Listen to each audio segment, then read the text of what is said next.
Mis hermanos, es un enorme placer estar de nuevo por su causa. Y estaba pensando todo el bien que el Señor ha hecho por medio de estas conferencias desde que comenzamos allá en Sanssouci.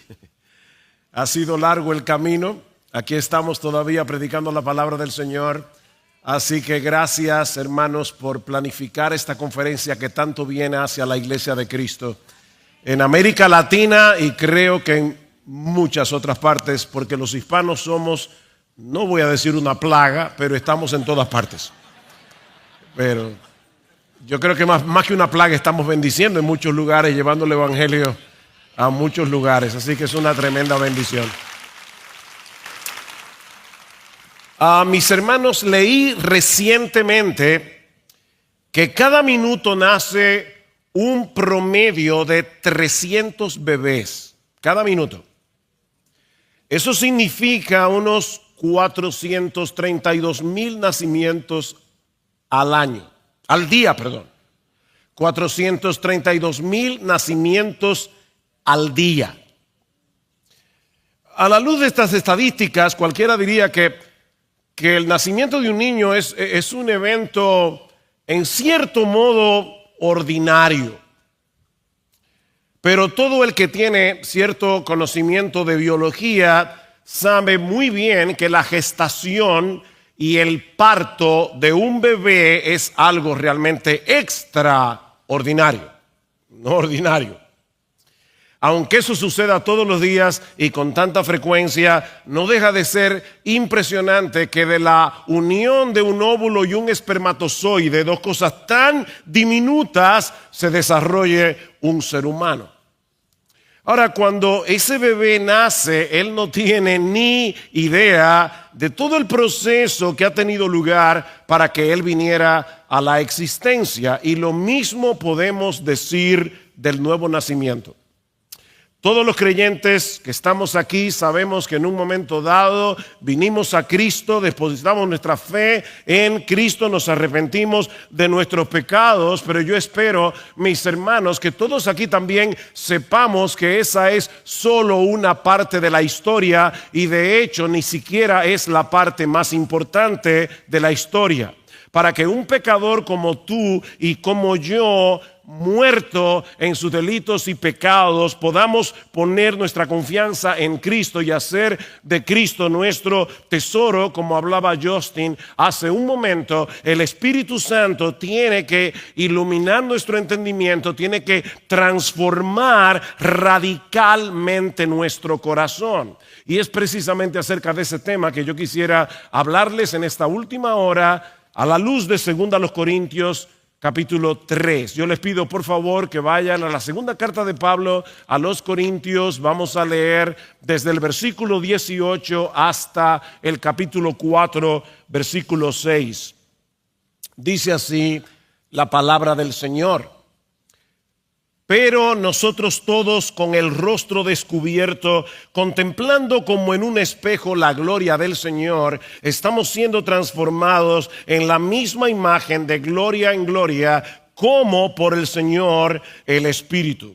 Por tanto, puesto que tenemos este ministerio, según hemos recibido misericordia, no desmayamos, sino que hemos renunciado a lo oculto y vergonzoso, no andando con astucia ni adulterando la palabra de Dios, sino que mediante la manifestación de la verdad nos recomendamos a la conciencia de todo hombre en la presencia de Dios.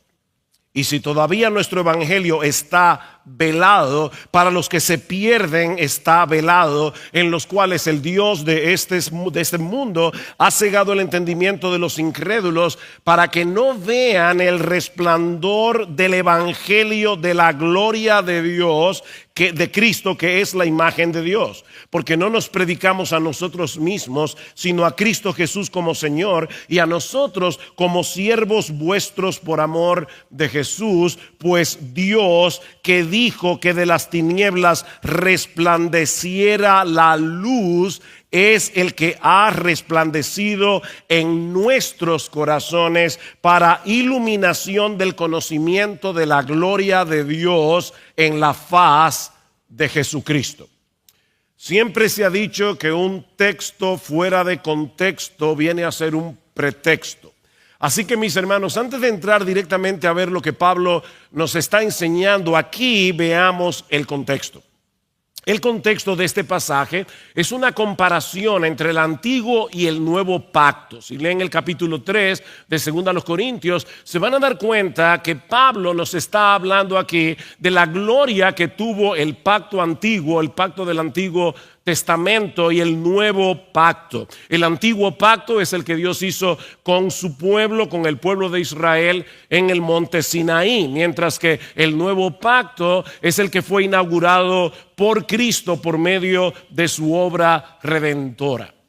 Los dos pactos provienen de Dios y en ambos Él ha manifestado su gloria. Pero el argumento de Pablo es que en el nuevo pacto la revelación de esa gloria y su impacto en nosotros es muchísimo mayor.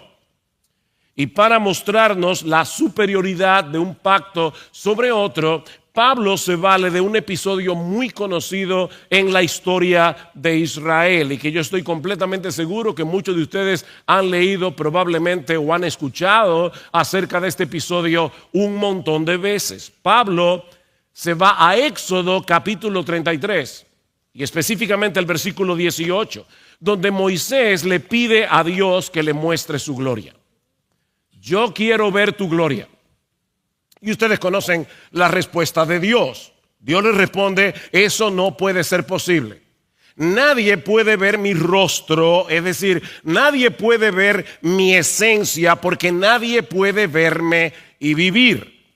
Así que Dios le dice a Moisés que lo va a colocar en la hendidura de una peña. Y dice, te cubriré con mi mano hasta que yo haya pasado. Después apartaré mi mano y verás mis espaldas, pero no se verá mi rostro. Hermanos, guarden esa frase allí en su disco duro. Nadie verá mi rostro. Por supuesto, Dios no tiene espaldas, Dios no tiene manos, porque Él es espíritu, dice el mismo Jesús en Juan capítulo 4, versículo 24. Pero Él le está hablando a Moisés en términos que él pueda entender. Esto es lo que en la Biblia se llama un lenguaje antropomórfico. Dios está hablando en un lenguaje que tú y yo podamos comprender, un lenguaje accesible a nosotros, para hacerle ver a Moisés que solo puede tener una visión parcial de su gloria. Sin embargo, dice en Éxodo 34, 29, que al exponerse de ese modo a ese vistazo parcial de la gloria de Dios, la piel del rostro de Moisés resplandecía. Tanto así que él tuvo que ponerse un velo sobre su cara porque los hijos de Israel tenían temor de acercarse a Moisés. Y ahora Pablo nos dice en 2 Corintios capítulo 3 que ese velo en el rostro de Moisés es una ilustración del velo espiritual que los incrédulos tienen en su corazón y que no les permite ver la gloria de Jesucristo tal como es revelada en las Escrituras. Noten el capítulo 3, versículo 14. Pero el entendimiento de ellos se endureció. La Biblia de la Reina Valera del 60 dice se embotó. Porque hasta el día de hoy, en la lectura del Antiguo Pacto, el mismo velo permanece sin alzarse. Pues solo en Cristo ese velo es quitado. Y hasta el día de hoy, cada vez que se lee a Moisés, un velo está puesto sobre sus corazones. Ese trozo de tela en la cara de Moisés vino a ser una representación de la obstinación del pueblo de Israel en particular y de todos los incrédulos de manera general. Así que mi primera enseñanza, lo primero que yo quiero ver de este pasaje que vamos a considerar en esta hora, es el obstinado corazón de los incrédulos que no les permite ver la gloria de nuestro Señor Jesucristo. No solamente el corazón del pueblo de Israel estaba embotado, es que todos nuestros corazones antes de venir a Cristo estaban en la misma condición. Vean otra vez el versículo 3 del capítulo 4. Y si todavía nuestro evangelio está velado, para los que se pierden está velado, en los cuales el Dios de este mundo ha cegado el entendimiento de los incrédulos para que no vean el resplandor del evangelio de la gloria de Cristo, que es la imagen de Dios. El problema del hombre incrédulo, dice Pablo, es que está completamente ciego al resplandor de la luz del evangelio de la gloria de Cristo. Y el diablo, el enemigo de nuestras almas, hará todo lo que esté a su alcance para que el incrédulo permanezca en esa condición. Ahora, cuidado, ojo. No pensemos por eso, pobrecito pecador, que el diablo ha cegado para que no pueda ver la gloria del Señor y se convierta. No, mis hermanos, esta es una ceguera voluntaria y culpable. Un ciego físico es incapaz de ver la luz del sol, pero él no está pecando por eso, porque él no puede verla. Pero el incrédulo está ciego porque él no quiere ver.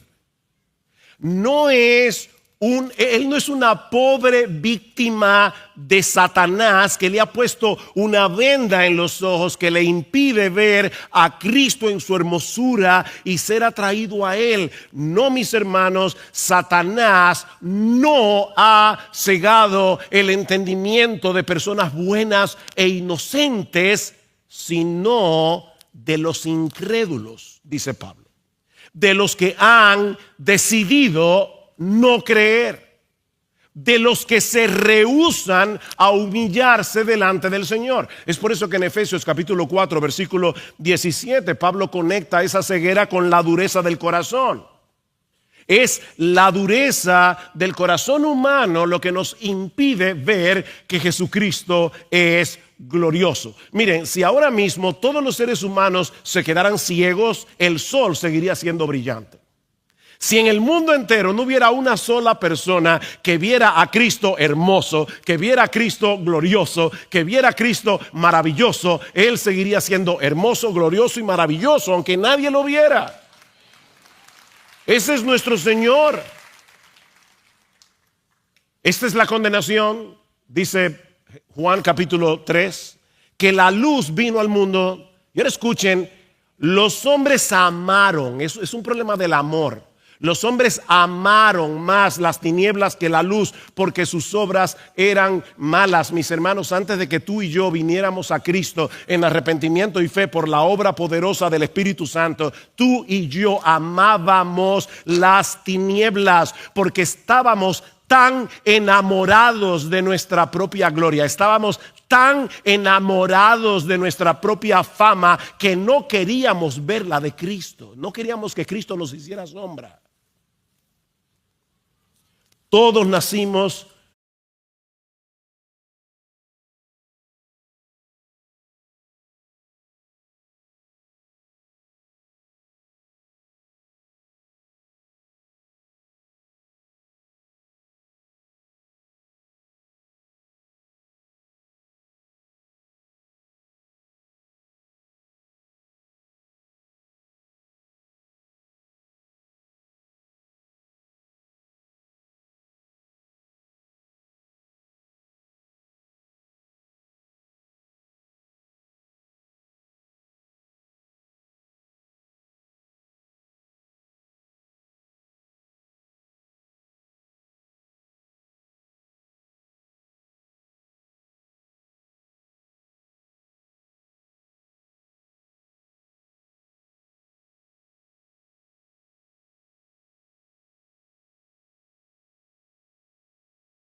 bajo el dominio de las tinieblas, dice Pablo en Colosenses capítulo 1, versículo 13. Fuimos trasladados del reino de las tinieblas al reino de su amado Hijo. Esa era tu condición y la mía cuando no éramos creyentes.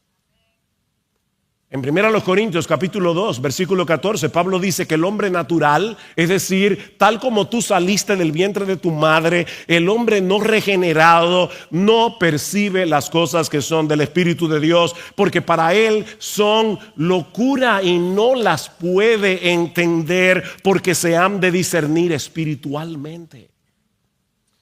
Por supuesto, hay teólogos impíos que leen la Biblia y pueden llegar a comprender intelectualmente ciertas verdades de las Escrituras. Un teólogo impío puede creer que existe una Trinidad, puede entender que la Biblia habla de Dios Padre, Dios Hijo, Dios Espíritu Santo. Un impío puede entender que Jesucristo murió en la cruz por nuestros pecados. Sin embargo, somos incapaces, aún sabiendo eso, de percibir la hermosura de Dios y ser movidos a dejar de confiar en nosotros mismos para confiar únicamente en Cristo para el perdón de nuestros pecados. Y somos incapaces de hacer eso porque no queremos que Cristo se lleve la gloria. Nosotros queremos llegar al cielo. Yo no sé cómo es en otros países de América Latina, pero aquí en República Dominicana yo no sé por qué las personas le ponen letreros a los camiones. Hay algunos camiones que uno de los letreros favoritos es mi propio esfuerzo. Bueno, tú no vas a llegar al cielo manejando un camión que diga mi propio esfuerzo. Porque, como hemos dicho muchas veces, la salvación, no me miren como un hereje, la salvación es por obras, pero no por la tuya ni por la mía, sino por la de Jesús. Es por la obra de Él. Así que es por Cristo que vamos a llegar al cielo. Pero como nosotros no queremos que Él se lleve la gloria en nuestra salvación, preferimos seguir tratando de hacerlo por nuestro propio esfuerzo. Así que, mis hermanos, se trata de una ignorancia obstinada, de una total insensibilidad a la verdad divina. ¿Hay esperanza para el pecador? Sí. Pablo sabía que a pesar de que esa es la condición del hombre sin Cristo, hay esperanza para el pecador, porque él mismo estuvo en esa condición cuando era un fariseo. Él era uno de esos judíos que leía el Antiguo Testamento y no podía ver allí la gloria de Cristo por causa del velo que él tenía en su entendimiento, hasta que el mismo Cristo se encontró con él camino a Damasco y con el brillo de su gloria lo transformó de tal manera que este hombre llamado Saulo dejó de ser un pecador, perseguidor de la iglesia, y vino a ser el apóstol Pablo. Así de poderoso es el brillo de la gloria de Jesús. Y aunque esa clase de encuentro es irrepetible, lo que le sucedió a Pablo es exactamente lo mismo que ocurre en todos nosotros cuando el Espíritu Santo ilumina nuestro entendimiento. Y eso nos lleva a nuestro segundo encabezado. Ya vimos la obstinada ceguera del corazón humano. Veamos ahora en segundo lugar la obra iluminadora del Espíritu en la conversión. Todos los creyentes, mis amados hermanos, pasamos por una experiencia similar a la de Pablo. Solo que en vez de manifestarse a nosotros como lo hizo Cristo con él camino a Damasco, el Señor hace esa obra en nosotros por medio de la predicación del Evangelio. Así que no estés esperando ningún encuentro extraordinario. Cristo se va a encontrar contigo a través de la predicación de su palabra. Note lo que dice Pablo en los versículos 5 al 6. Pablo acaba de decir que si nuestro evangelio está encubierto, entre los que se pierden está encubierto, en los cuales el Dios de este siglo ha cegado el entendimiento de los incrédulos. Sin embargo, Pablo aún así predicaba. Y alguien podría preguntarle legítimamente: pero Pablo, yo no te entiendo. Tú estás diciendo que el pecador está ciego a la luz de la gloria de Jesucristo, y a menos que él vea esa gloria no se va a convertir. Entonces, ¿para qué tú predicas el evangelio? Versículo 5. Porque no nos predicamos a nosotros mismos, sino a Cristo Jesús como Señor, y a nosotros como vuestros siervos por amor de Jesús. ¿Saben por qué yo predico? Pues Dios, que dijo que de las tinieblas resplandeciera la luz, es el que ha resplandecido en nuestros corazones para iluminación del conocimiento de la gloria de Dios en la faz de Jesucristo. Pablo está aludiendo aquí al relato de la creación en Génesis capítulo 1, versículo 3. Y así como la primera cosa que hizo Dios por medio de su palabra fue crear ¿el qué? La luz, sea la luz, así lo primero que hace Dios en el pecador por medio de su palabra predicada es iluminar nuestro entendimiento para que seamos capaces de ver, de saborear con deleite la gloria de Dios en la faz de Jesucristo. En Génesis 1:3 Dios dijo: sea la luz, y la luz fue hecha. Y lo mismo sucede en el acto creativo de la regeneración, cuando Dios nos hace nuevas criaturas por el poder del Espíritu Santo. Mientras un predicador está exponiendo fielmente la palabra, Dios viene a nosotros y de repente dice: sea la luz, y el Espíritu Santo abre los ojos de nuestro entendimiento para que podamos adquirir una nueva comprensión de las verdades divinas que nos mueven a abrazar a Cristo en arrepentimiento y fe. De paso, ¿se dan cuenta, mis hermanos, de lo trágico que es que sustituyamos la predicación de la palabra de Dios en nuestros cultos por otras cosas que parezcan más potables y más entretenidas para los incrédulos? Pastores, predicadores, hermanos amados, nosotros podemos llenar nuestros edificios con programas y cultos más entretenidos y espectaculares, pero ninguna de esas cosas puede resucitar a un muerto.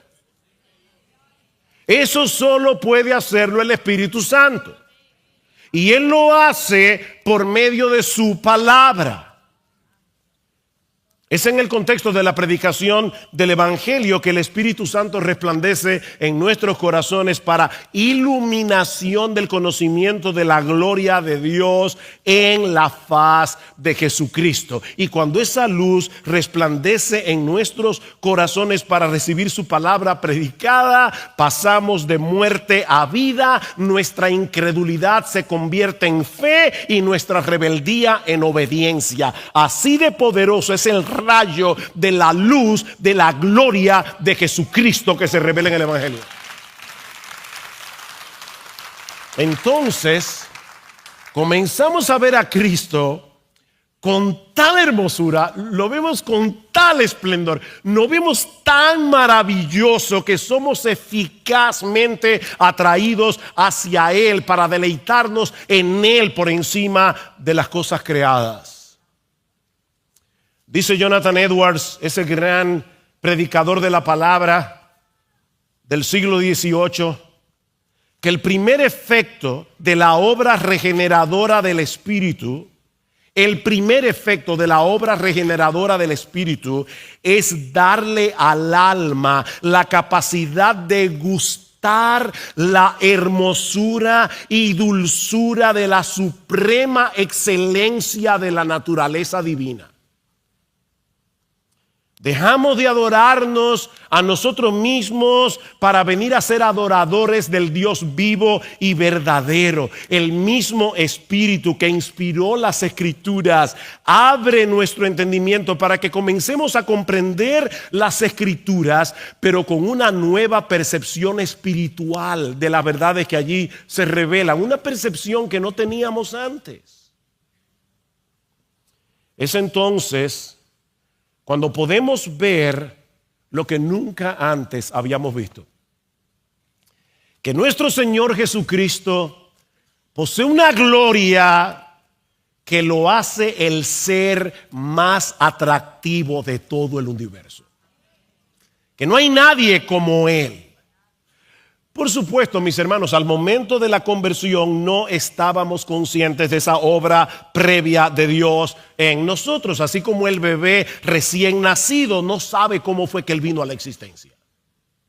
Pero por la Biblia, ahora nosotros sabemos que eso fue lo que sucedió.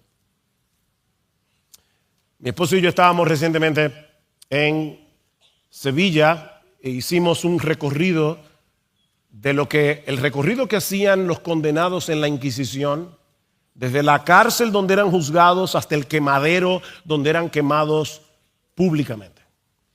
Y el historiador con el que andábamos nos decía: yo quiero que ahora nosotros aprovechemos frente a este lugar tan icónico de España, de Sevilla, yo quiero que nosotros ahora cantemos: he decidido seguir a Cristo, no vuelvo atrás, no vuelvo atrás. Fue un tiempo realmente muy emocionante cantar he decidido seguir a Cristo en ese punto allí. Ahora, déjenme hacerles una pregunta, porque lo pensé en el momento que estaba cantando, todo emocionado. ¿Es correcto que nosotros cantemos yo he decidido seguir a Cristo? Sí, es correcto. Es correcto. Yo fui que decidí seguir a Cristo.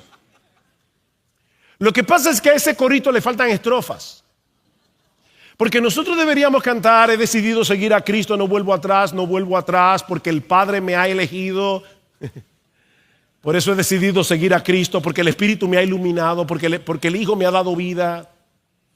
O sea que hubo una obra previa para que yo llegara a ese punto en el que yo decidí seguir a Cristo. Y esa obra previa fue la obra regeneradora del Espíritu Santo. La conversión a Cristo, mis hermanos, es un milagro. Es un milagro. Eso solamente puede hacerlo Dios. Dios tiene que abrirnos el entendimiento. Dios tiene que iluminar nuestras mentes. Dios tiene que cambiar nuestros corazones de piedra en corazones de carne para que podamos verlo en su gloria superlativa con los ojos de la fe. Eso solo puede hacerlo Dios. ¿Ustedes recuerdan cuando Jesús en Mateo 16 le preguntó a sus discípulos: ¿quién dicen los hombres que soy yo?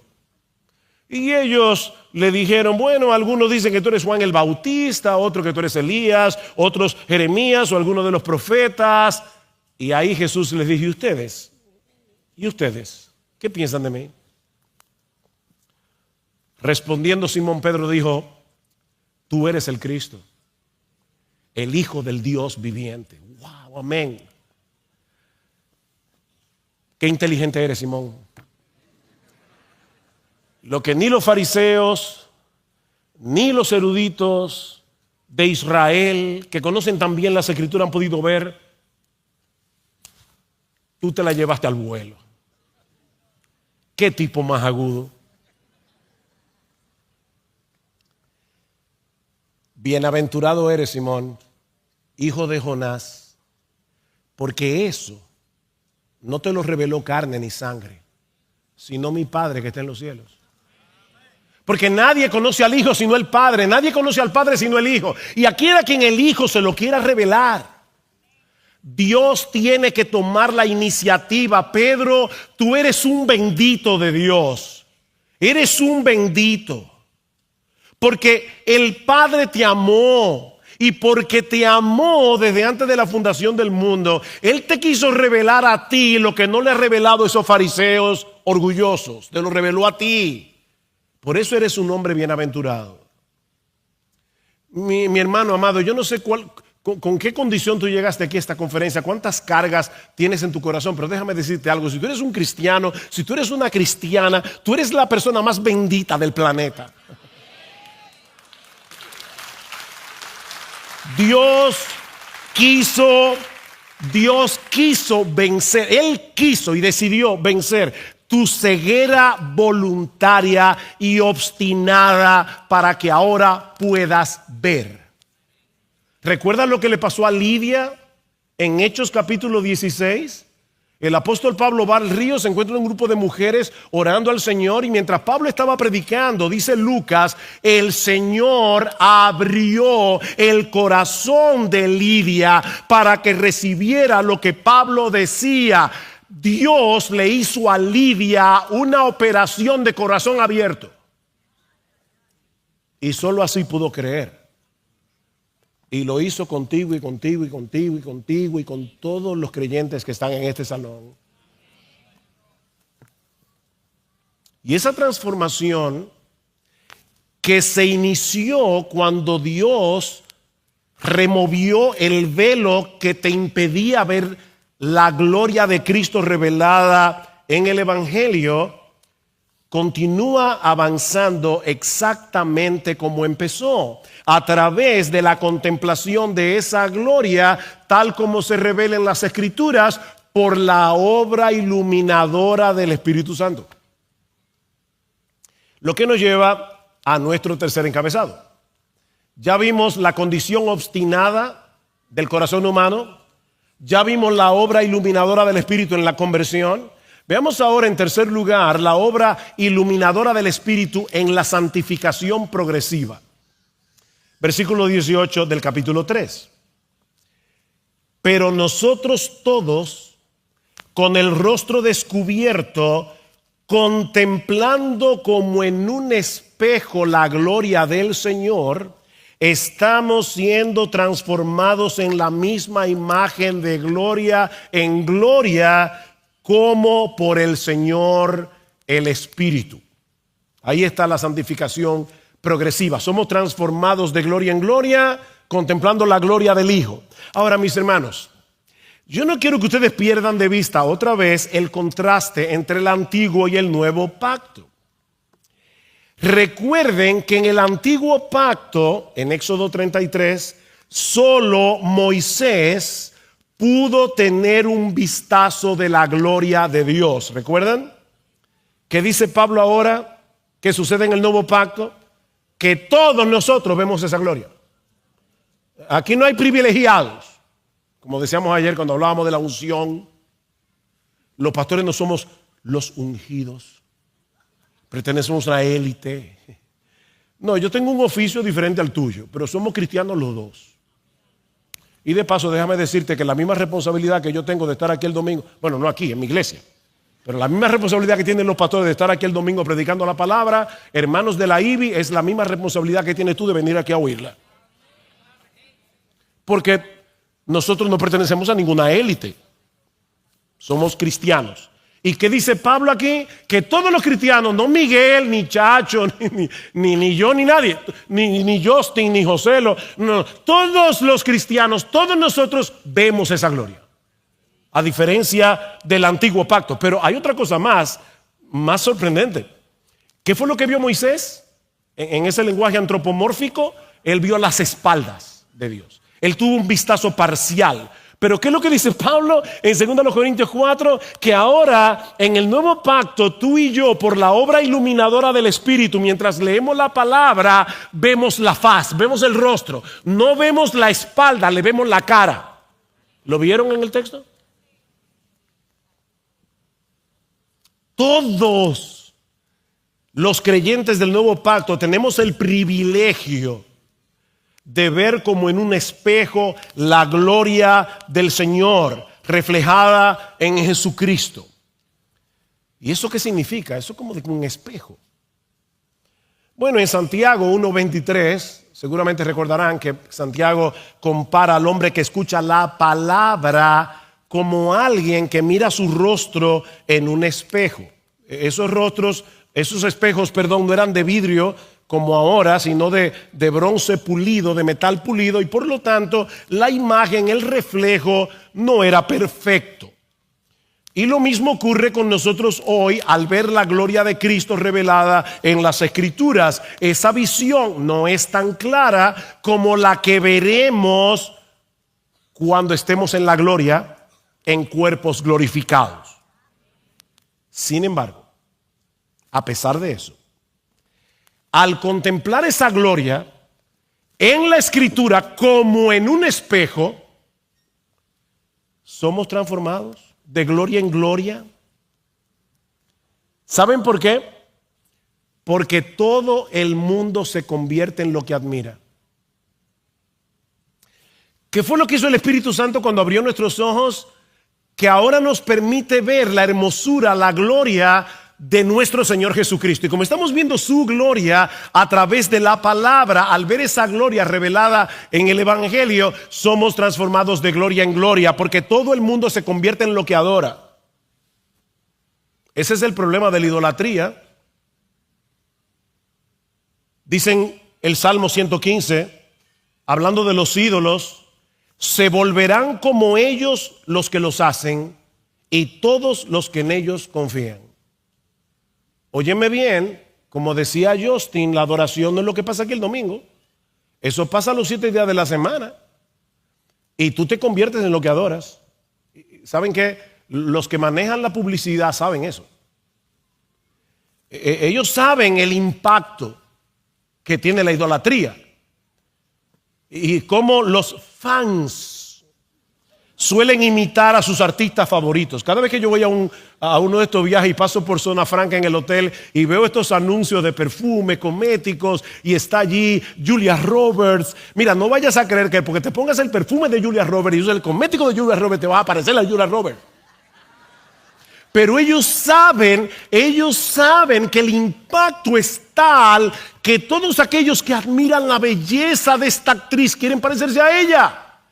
Bueno, mis hermanos, lo que estamos diciendo aquí es que nosotros admiramos a Jesús y contemplamos su gloria en su palabra. Y como admiramos a Jesús y nos deleitamos en Jesús y lo vemos a Él más hermoso que nada de lo que existe en el universo, al contemplar esa gloria somos transformados de gloria en gloria como por el Espíritu del Señor, porque nos convertimos en lo que adoramos. Ese es el proceso de santificación. De hecho, lo que va a ocurrir cuando lleguemos al cielo es que vamos a poder contemplar la gloria de Jesús como nunca antes la habíamos visto, y la clara contemplación de esa gloria nos transformará por completo a su imagen y semejanza. Eso es lo que dice Primera de Juan capítulo 3. Cuando Él se manifieste, seremos semejantes a Él. ¿Por qué? Porque le veremos tal como Él es, y todo el que tiene esa esperanza en Él se purifica a sí mismo como Él es puro. Veremos a Cristo, y la contemplación de esa gloria en cuerpos glorificados nos transformará por completo. Pero ahora, eso está sucediendo gradualmente mientras contemplamos esa gloria como en un espejo a través del Evangelio. ¿Tú quieres tener victoria sobre el pecado? ¿Tú quieres seguir avanzando en tu proceso de transformación y de madurez? No hay atajos aquí.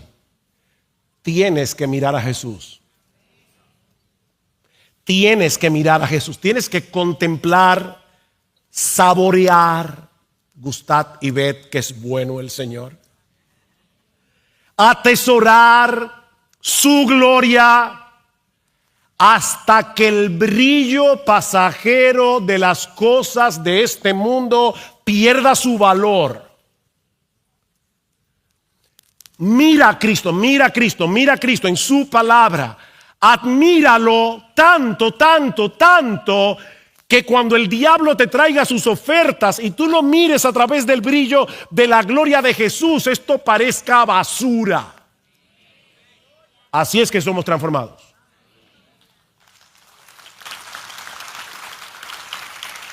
Pero eso es imposible. O sea, no podemos ver a Cristo y crecer en la percepción que tenemos de su hermosura leyendo su palabra sin la obra iluminadora del Espíritu.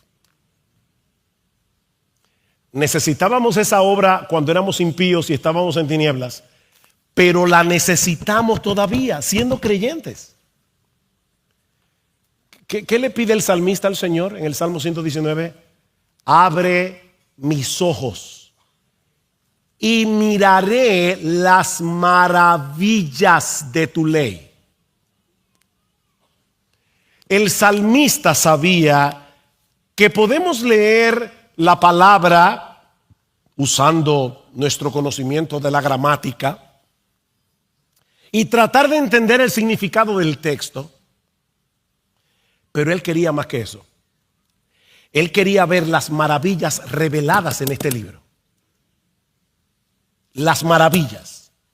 ¿Y qué son esas maravillas? Otra vez cito a Jonathan Edwards. El salmista se refiere, dice él, a las maravillosas manifestaciones de la gloria y las perfecciones divinas presentes en los mandamientos y doctrinas de la palabra. Eso es lo que él quiere ver.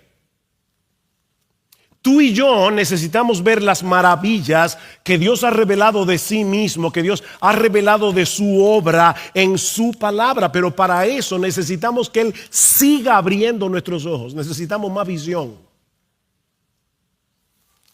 Para que un ciego vea las estrellas, él necesita dos cosas.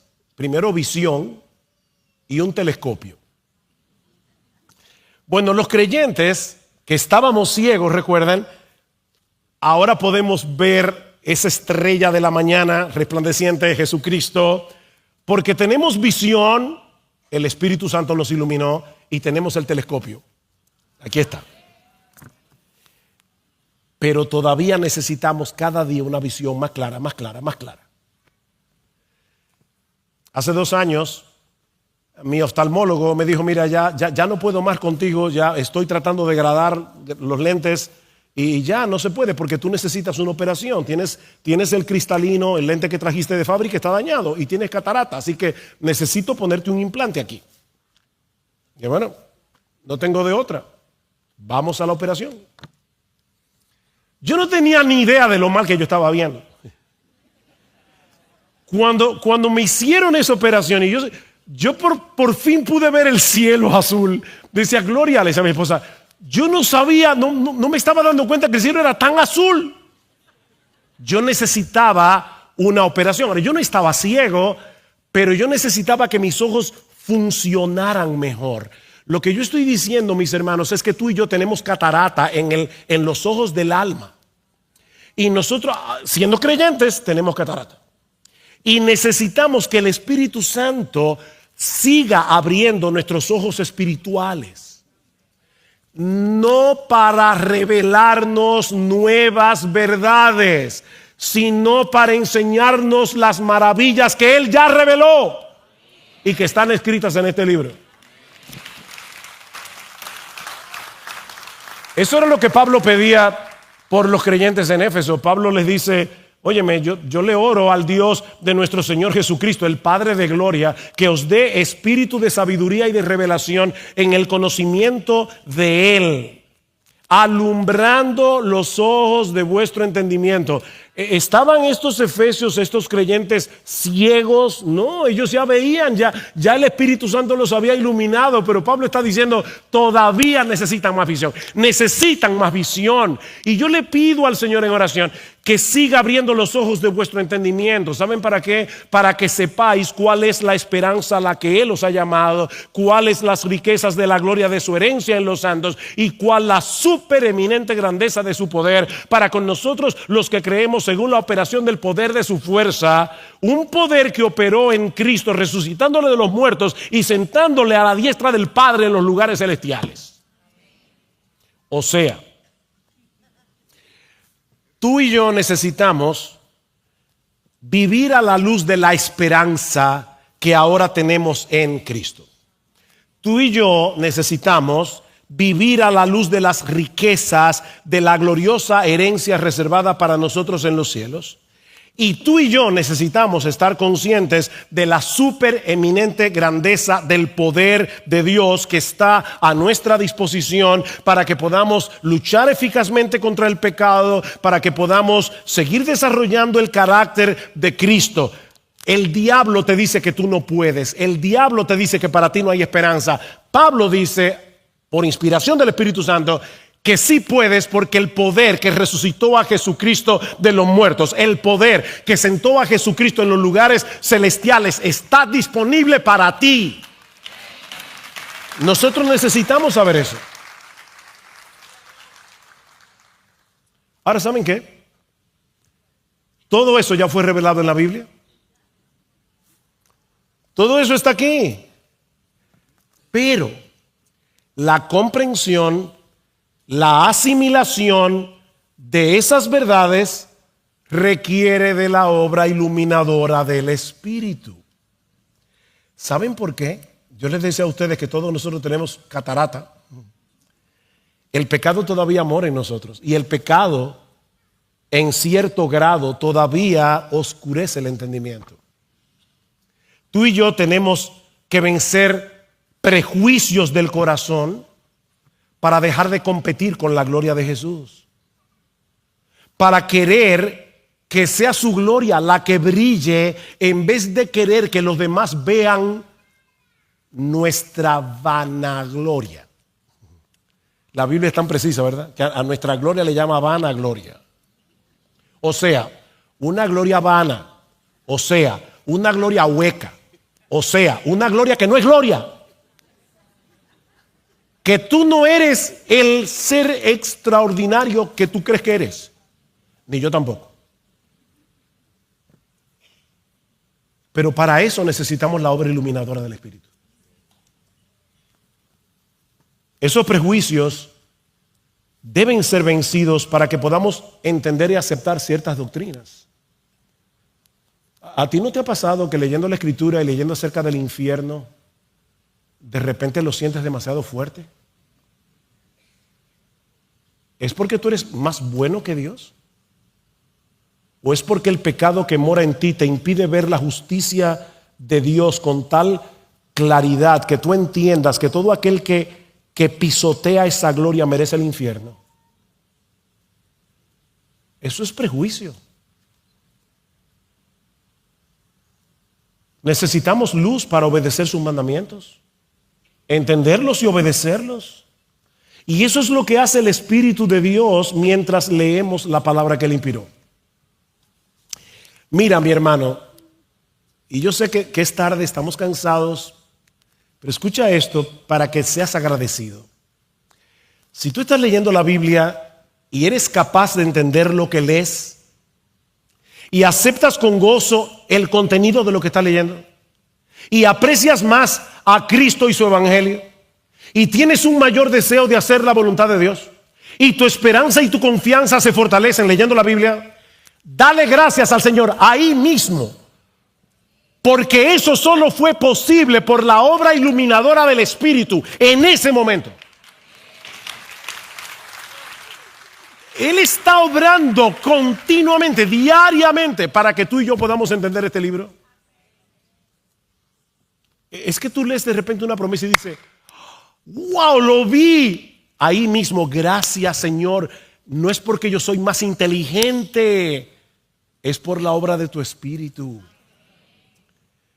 Escribiendo a los tesalonicenses, Pablo les dice, yo doy gracias a Dios sin cesar de que cuando recibisteis la palabra de Dios que oísteis de nosotros, la recibisteis no como palabra de hombres, sino según es en verdad la palabra de Dios, la cual actúa en vosotros los que creen.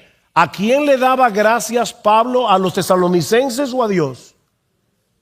A Dios. ¿Y sabes por qué Pablo le daba gracias a Dios? Porque los tesalonicenses hayan recibido la palabra predicada no como palabra de hombres, sino como palabra de Dios, porque eso solo fue posible por una obra del Espíritu Santo. De lo contrario, nosotros diríamos, como dicen muchos miembros de las iglesias, eso es lo que dice Miguel, eso es lo que dice José Agüero. No, óyeme, si tus pastores te están demostrando con argumentos que eso es lo que el texto bíblico realmente dice, eso no es palabra de hombres, eso es palabra de Dios. No porque Miguel sea inspirado, ni José Agüero, ni Chacho, ni Joselo, ni ninguno de nosotros. No somos inspirados. Pero la predicación de la palabra de Dios es la palabra de Dios, dice el Catecismo de Heidelberg. La predicación fiel de la palabra de Dios es la palabra de Dios. Pablo daba gracias a Dios, no a los tesalonicenses. En conclusión, y parafraseando al autor de Eclesiastés, el fin de todo discurso oído es este: tú y yo necesitamos la obra del Espíritu para ser salvos. Tú y yo necesitamos la obra del Espíritu para ser santos. Eso es todo lo que yo he querido demostrar en esta noche. Sí, es nuestra responsabilidad leer la Biblia con atención. Es nuestra responsabilidad hacer todo el esfuerzo y aplicar las reglas de interpretación bíblica correctas para entender el texto bíblico. Tú y yo tenemos una responsabilidad. Por eso Pablo le dice a Timoteo: Timoteo, considera lo que digo. ¿Sabe lo que dice el texto? Literalmente en el griego: Timoteo, dale mente a lo que digo, y el Señor te dará entendimiento en todo. ¿Ven? Yo hago mi esfuerzo de entender, dale mente, y en ese esfuerzo el Señor te dará entendimiento, porque Dios no ha prometido bendecir a vagos.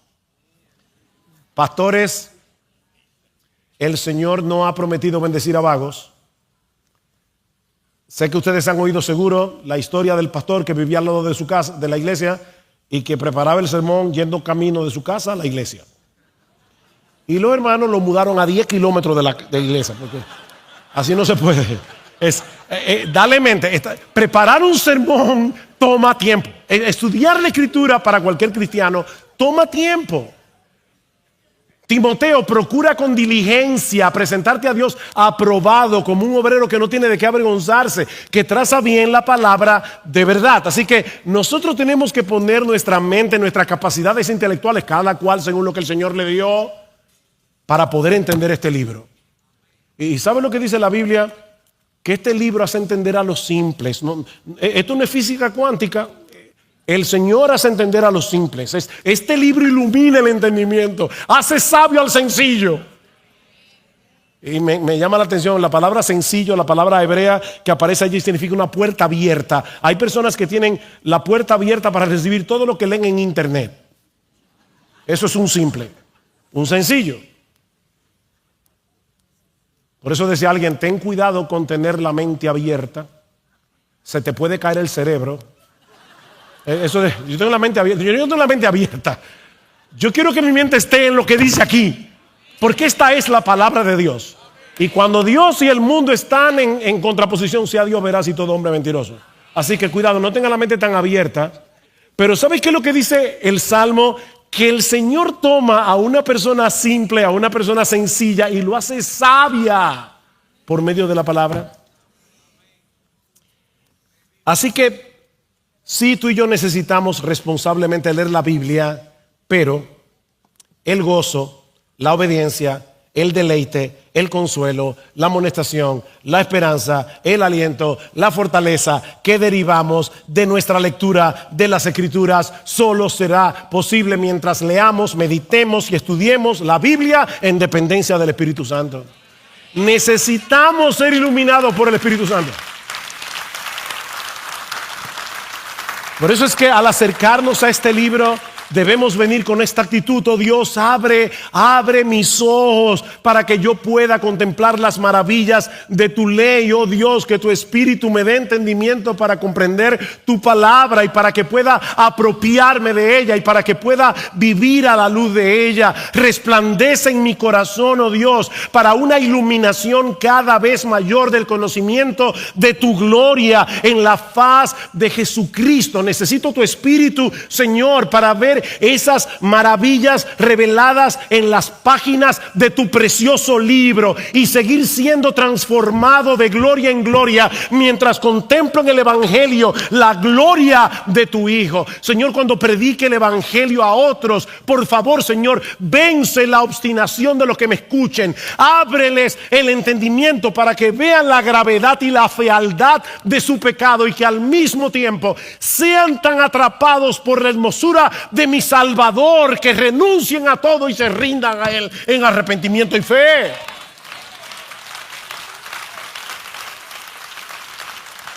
Oh, mis hermanos, que el Espíritu Santo se derrame con poder sobre este auditorio.